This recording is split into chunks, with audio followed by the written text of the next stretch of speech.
co-founder of Recyclebank with us today, Ron Gonen. Ron, welcome to the show. Thank you for having me. So tell us about how you started Recyclebank for those who don't know. I'd always had a passion for social policy and the environment, and I'd started my career in management consulting where I got a great background in technology and business process, and I'd reached a point in my career where I wanted to merge those two interests, and I was going back to business school at Columbia, and I had a conversation with a friend of mine from high school. We talked about whether or not you could reward people for recycling, would that motivate them to do it, and something just triggered in my mind, and I spent the next 7 to 8 years of my life building a company that does that. And what does Recyclebank do? At its core, Recyclebank rewards people for the amount that they recycle. So we developed a technology that records the amount that your home recycles, and then we reward you for the amount that you recycle with the hope that that's going to motivate you to recycle everything, which saves your city money. So what is the business model for Recyclebank? Recyclebank's business model is that it rewards people for the amount that they recycle. And that helps cities save money because the more that you can divert from the landfill, the more cities save money. And so we get paid by cities to help them reduce their landfill disposal costs. We also have an ad engine. Our core business model since the beginning has been recycling, but in the past few years we've expanded beyond recycling to reward people for energy reduction, water reduction, using public transportation. How do you actually measure how much someone is recycling? We have a technology that goes onto the recycling truck that records the amount that your home has recycled. And then you can log on to our website at recyclebank.com, and just like you're looking at your bank statement, you'll see each week you recycled and how many points you earned.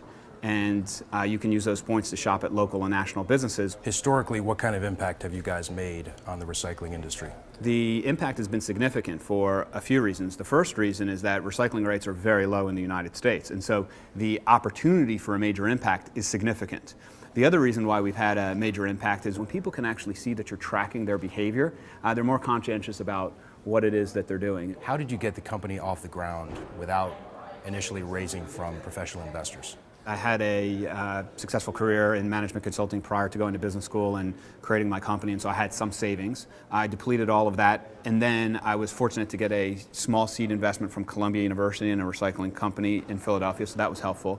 And then the third thing that happened that was really important is there's a great company called Cascade Engineering that manufactures recycling carts and equipment for trucks. And their CEO believes in social entrepreneurship, believes in the merger between corporate ideals and environmental ideals, learned about what I was doing, and via handshake gave me about $500,000 worth of carts and equipment for a truck. You're now teaching a class on social entrepreneurship at Columbia Business School. It's an amorphous term to many. How do you define it?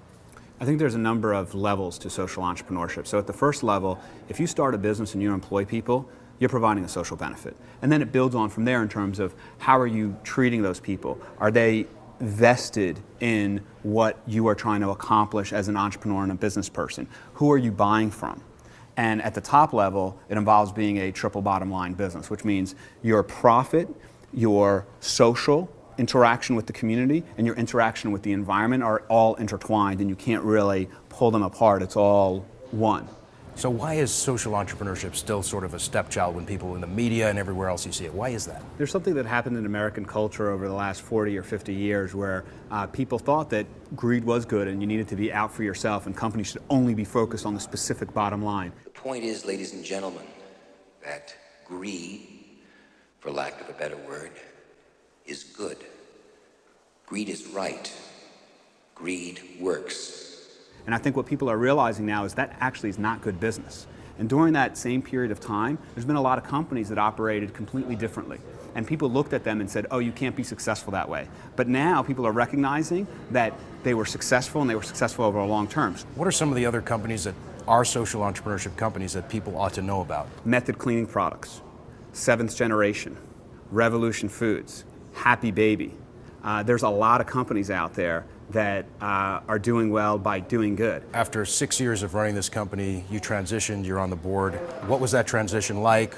It's an emotional time when you've been a founder and a CEO for 6 or 7 years of a company. The platform was in the right place to hand it off to somebody to enable them to be very successful and come into a situation in which they could continue to scale What is next for Ron Gonen? I've invested in a fund called the Collaborative Fund that is focused on collaborative consumption. I've started another venture which is focused on deploying renewable energy technologies to sports stadiums and athletic facilities. And I'm a seed investor in other entrepreneurs that are trying to do what I did 7 or 8 years ago and need some financial assistance. Ron, thank you so much for coming in. It's been great to have you on the show. Thank you for having me.